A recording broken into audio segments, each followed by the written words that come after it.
Hello everyone, I'm Devika and welcome to our channel, The Assorted Bag.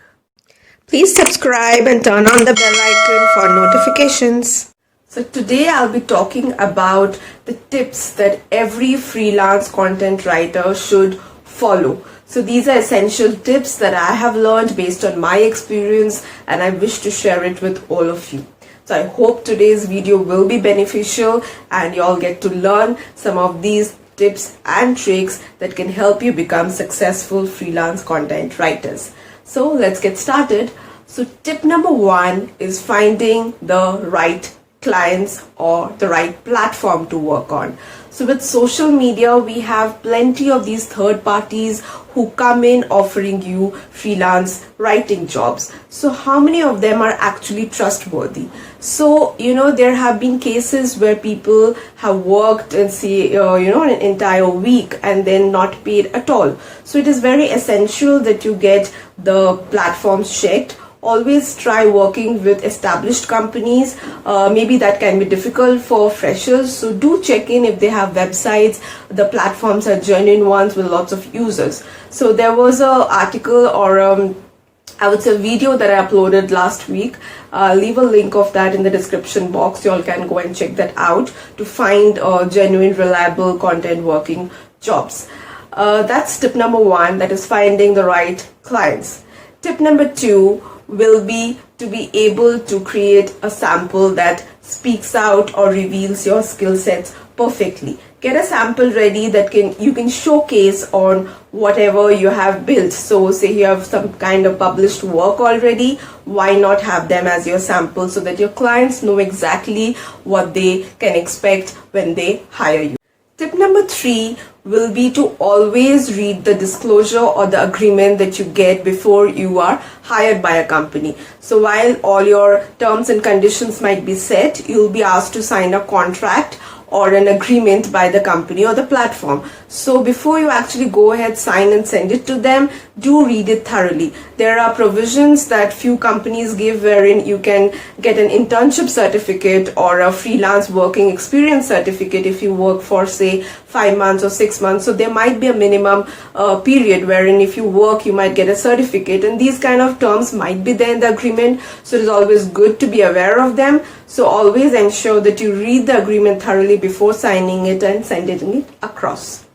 Next, tip number four will be to always set your work timings right. So if you have a work timing in mind, do communicate it to the client or the company beforehand. So even before you accept your first assignment, do ensure that you tell them your working hours. Say you'll be available only to work for 4 or 5 hours daily. Or say you might not be available to work during the weekends. So always set your working hours or the work period throughout the week. Tell them whatever your criteria or whatever your expectations are, that is, you expect them to send in your new work say a previous night and you wish to take it up the following day. So whatever pattern you wish to follow, make it clear before you start accepting assignments from your clients. Then next step would be to always let your clients know the number of words or the number of articles that you would be able to do per day or say in a 24-hour period. So if you can do say 4,000 words of write-up per day, do let your client know. So this will ensure that you're not overburdened with a lot of work, and also your client will be clear of how much amount of work to send it to you. The next tip would be to let your client know your expected amount of money that you need or you expect per word or per article. So it is always wise to let your terms be clear in front of your client. So you have your expected amount in mind that you wish to be paid for each word or each article that you write. Let your client know about it. So being clear on these terms is quite essential to have this free-flowing association between you and your write-ups or articles or submissions. So this is the topmost tip that you should follow before you actually step in to start taking assignments. The next tip is always reply to emails. So if you're freelancing, email is the mode of communication that is usually followed. With WhatsApp in picture, okay, we do that, but email is the most opted out professional method of communication. So even it's a simple yes or no, do respond, because unless you do that, your client or company won't know, or whoever your point of contact or project coordinator is, he or she wouldn't know that you have read that email or you're about to work on that assignment, or if you have any doubts or queries. So always, no matter even if it's a yes or no, do respond to the emails. Next tip would be to inform your client of your unavailability beforehand.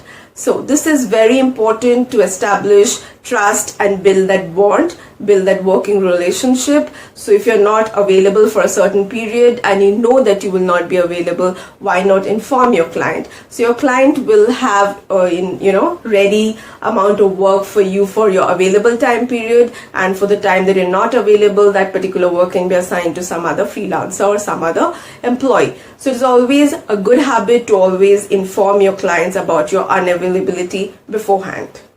So the next tip is about companies that allow some part of advance payment. So if you're working with a company that offers this partial payment system, you can always, take advantage of that. So before you move on and get hired, I'll suggest that always check with the company if they have this policy of partial advance payment before you start working on an assignment. That can actually be a booster for you and enable you to work even harder. So this is one aspect that you can check. Not all the companies do that, but some of them do, so it's worth checking out. Next tip I'll share here is about the invoicing system. Most of the established platforms do have this dashboard and where you have these auto-generated invoice systems in place. But some newly established platforms and something the companies that are just getting into place, and although they are genuine, they might not have these set dashboard, or they might not have the invoicing system in place. So in such situations, you might have to send in their invoice. So always maintain a diary, or take note of your daily work. So as and when the assignments keep coming in, do make note of the the start date, or when you receive the assignment, the word count, the expected payment, or sometimes they have these job codes. So always have them in sequence. So you have the job code, you have the start date, the number of words, the payment expected, and the expected end date or your submission date. So always have them noted, so that when you prepare the invoice at the end of the month, you have them all in place and you wouldn't need to go back and check your emails or your dashboard. So ideally prefer in Excel format unless they have a template to share. So always send them maybe the last day of every month, or whatever you have agreed on. Do send them the invoice, and if they do not respond, you might just want to check with them if they have received it or not.